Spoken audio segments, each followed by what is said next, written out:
На Бруклин Бекам и неговата сопруга Никола Пелц им е понуден 7-цифрен износ за книга во која би проговориле за конфликтот со неговите родители по нивната венчавка.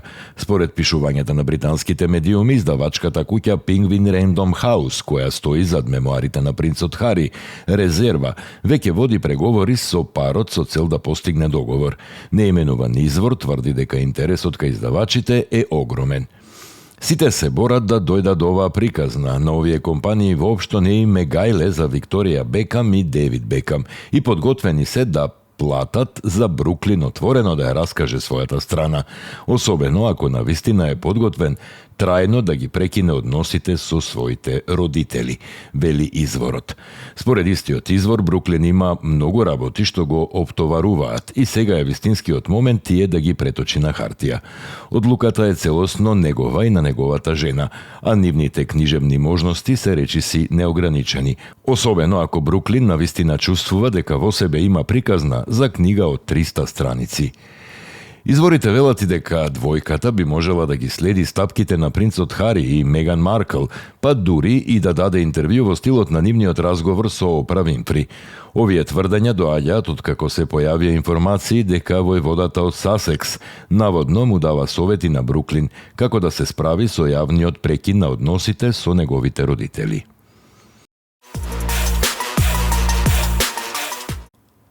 Американската актерка, музичарка и модна икона Тејана Тейлор го привлече целото внимание на париската модна недела, појавувајќи се во првиот ред на Haute Couture ревијата на Скјапарели, одржана во Пети Палас. Само неколку дена по своето деби како водителка на Saturday Night Live, Тейлор пристигна во Париз и се појави во целосно провидна црна чипкаста комбинација и моли вздолниште од шантли чипка, без постава, надополнети со црн смокинг мантил префрлен преку рамениците. За разлика од другите звезди присутни на ревијата, меѓу кои Деми Мур, Лорен Санчес и Джоди Тарнер Смит, кои се одлучија за класични костуми и вечерни фустани, Тейлор направи моден исчекор со изразено авангардна естетика. Централниот елемент на незиниот изглед беше античка сребрена круна, украсена со бисери и кристали, дополнета со лустер брош со јазол од цветкави камења и масивен накид, со што Тейлор уште еднаш ја потврди својата препознатлива смелост на модната сцена.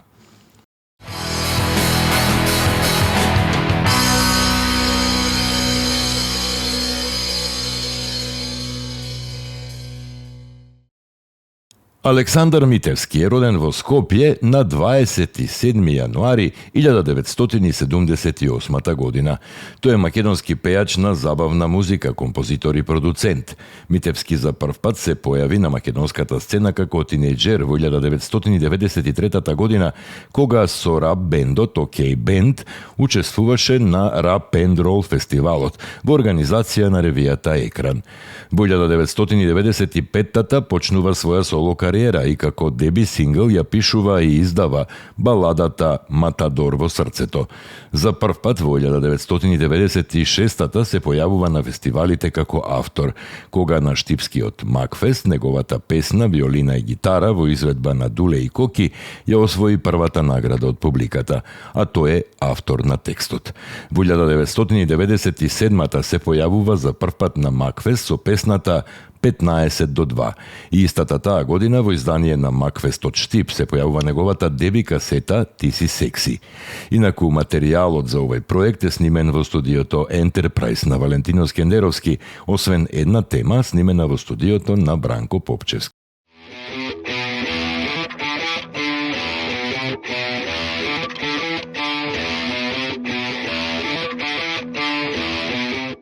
Со хуманитарна аукција на дела од млади македонски уметници почнува со работа фондацијата Фросина Кулакова, основана од семејството на трагично починатата млада дизајнерка од Неготино, која беше прегазена на пешачки премин во Скопје на 29 јануари минатата година. На 29 јануари од 19 часот во клубот Станица 26 во Скопје ќе се одржи донаторска вечер Нишки светлина, која ќе бидат изложени дела од македонски уметници и креативци кои ќе се продаваат на хуманитарна аукција. Собраните средства ќе бидат наменети за обезбедување на психосоцијална и правна поддршка за семејствата погодени од сообраќајни трагедии, активности за унапредување на безбедноста во сообраќајот и културата на одговорност и за поддршка на млади уметници и креативци. Истата вечер ќе биде промовирана и песната Фросина, која ја испеа женскиот хор Фрида, кој го води Сузана Турунџиева. Баладата, посветена на Кулакова, ја напиша Огнен Неделковски, текстот и Александар Митевски, музиката и аранжманот.